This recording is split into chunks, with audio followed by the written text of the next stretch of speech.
Hi guys, how are you? It's on Muhammad. Now I'll tell you how to close half lot size. How to close half lot size?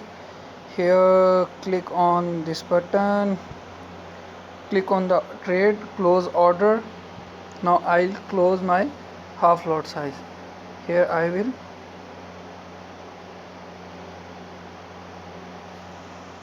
Yeah, this is half lot size and I am closing it. Okay, so I have closed here half lot size. For example, now 0.50 0.50 I have taken the lot size. Now I will close its half lot size. Here you can do this right. Okay, so click on the button.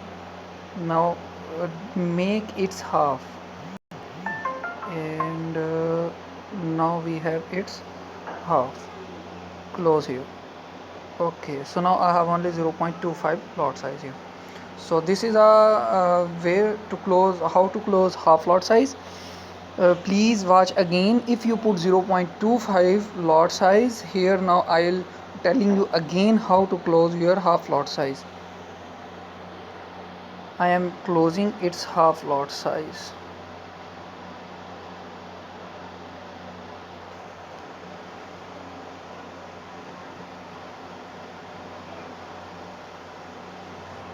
Damn it.